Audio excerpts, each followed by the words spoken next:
आज रात लाखों स्टूडेंट्स डर के सांस होने वाले हैं। कुछ को इस बात का डर है कि उसके मॉक टेस्ट अच्छे नहीं गए। कुछ को इस बात का डर लग रहा है कि वो फॉर्मूलाज भूलते चले जा रहे हैं।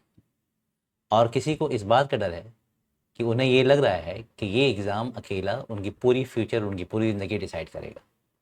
और कुछ स्टूडेंट्स चुपचाप अपने पेरेंट्स, रिलेटिव्स और टीचर के प्रेशर लेकर कर घर बैठे हैं।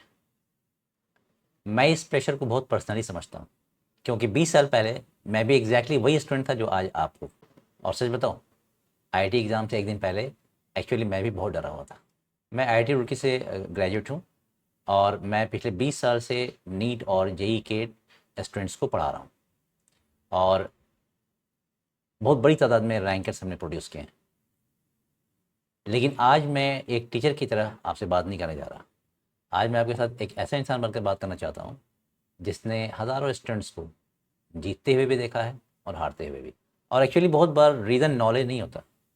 रीज़न एक्चुअली होता है कि आखिरी 24 आवर्स में आपके दिमाग में क्या चल रहा है। तो इस वीडियो में आज आपको जेई एडवांस से पहले की सबसे इंपॉर्टेंट एडवाइस दूंगा।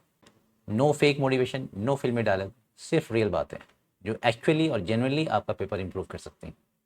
जेई एडवांस से पहले सबसे बड़ी गलती वीक प्रिपरेशन नहीं होती, सबसे बड़ी गलती होती है मेंटल पैनिक।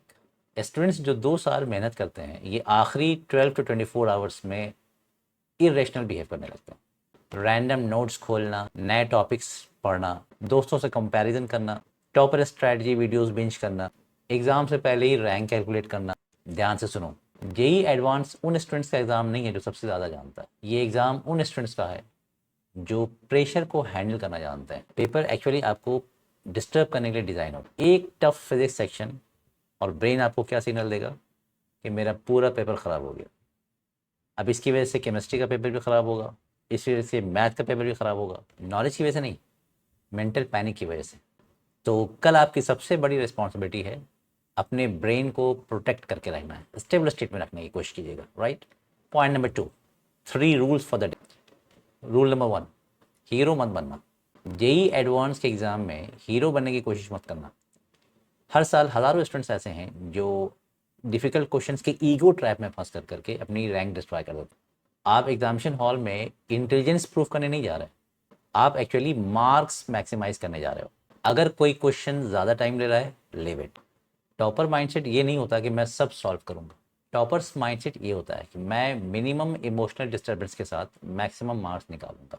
और यही मेच्योरिटी जो है जेई एडवांस्ड आपको रिवॉर्ड करता है। Now move to rule number 2। ये क्या है? रीसेट करना सीखो। कैसे? बताने जा रहा हूँ, खूब ध्यान से सुनना। Bad question, difficult question, reset. Silly mistakes, reset.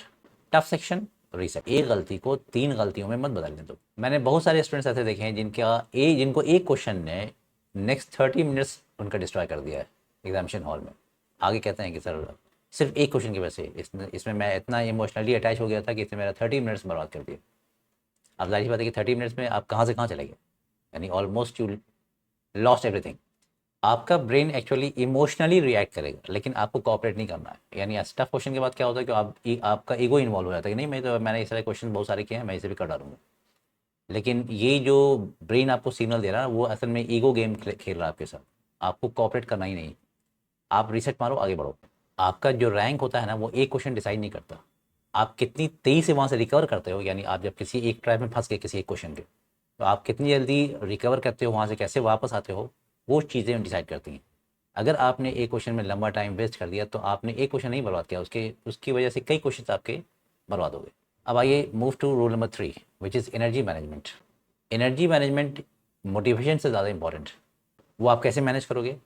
आज रात 3 बजे तक नहीं पढ़ना, कट ऑफ डिस्कशन मत करना, फुल मॉक मत देना। ब्रेन को फ्रेशनेस चाहिए। 95% प्रिपरेशन के साथ जो आपका काम माइंड होगा, कूल माइंड होगा, वो 100% एग्जॉस्टेड प्रिपरेशन, यानी 100% प्रिपरेशन ने किया लेकिन माइंड एग्जॉस्टेड है, उससे बहुत बेहतर परफॉर्म करता है। राइट। तो this is the energy management. Sleep important है, कम से कम 5 to 6 आवर्स, 6 आवर्स तो स्लीप होनी चाहिए उस दिन। आपको जाना है, कल एग्जाम है आपका, आज रात आप अच्छी तरह से 6 घंटा सोएं। हाइड्रेशन इंपॉर्टेंट है। बहुत ही लाइट फूड लेना है। ये ऐसा नहीं कि आप बहुत हेवी फूड आप लेके मत जाना एग्जामिनेशन में, बहुत ही लाइट फूड लेके रहना उस दिन। मेंटल कामनेस भी इंपॉर्टेंट है। ये एग्ज़ाम सिर्फ इंटेलेक्चुअल नहीं है, ये साइकोलॉजिकल भी है। और आखिर में एक बात याद रखना, आपका जो रिजल्ट होगा वो आपकी रैंक तो डिसाइड करेगा, नो डाउट, लेकिन आपकी वर्थ डिसाइड नहीं करेगा। मैंने बेशुमार ऐसे लोगों को देखा है जो जाहिर सी बात है उसमें फेल भी हुए हैं, उन्होंने क्वालिफाई भी नहीं किया, लेकिन बहुत ही सक्सेसफुल, बहुत ही हैप्पी लाइफ दे रहे हैं। और मैंने बहुत ऐसे लोगों को देखा है जो अमेजिंग रैंकर्स हैं, टॉप रैंकर्स, लेकिन उनकी लाइफ बहुत, उसमें बहुत वरीज हैं, बहुत ज़्यादा डिस्टर्बेंस है। तो ये चीज़ें बात की हैं, आप इसको अभी बर्बाद मत कर देना अपनी अपनी ज़िंदगी को, कि भाई एक रैंक आपके कुछ गड़बड़ हो गया तो आप अपनी ज़िंदगी बर्बाद कर लो, ऐसा नहीं होना चाहिए। मैंने अमेजिंग रैंकर्स को अनहैप्पी लाइफ जीते हुए देखा है, और मैंने एवरेज कॉलेज के स्टूडेंट्स को एक्स्ट्रा ऑर्डिनरीली सक्सेसफुल होते हुए भी देखा है। तो कल अपना एब्सोलूट बेस्ट देना, नो डाउट, लेकिन फियर के साथ नहीं, क्लियरिटी के साथ। क्योंकि 20 साल स्टूडेंट्स को पढ़ाने के बाद मैं कॉन्फिडेंटली कह सकता हूँ कि जो बच्चे काम रहते हैं स्टूडेंट एग्ज़ाम के दिन, उनका परफॉर्मेंस काफ़ी अच्छा रहता है। अगर आप मेंटल पैनिक में आओगे तो you are going to destroy your exam. तो ज़रा भी पैनिक सिचुएशन नहीं क्रिएट करनी है अपने ऊपर, आनी नहीं देना, उसको हावी नहीं होने देना, be cool. So all the best for your exam. अब यूट्यूब बंद करो, खुद पे ट्रस्ट करो, ट्रस्ट योर सेल्फ, और जाके जीत के आओ। All the best, thank you.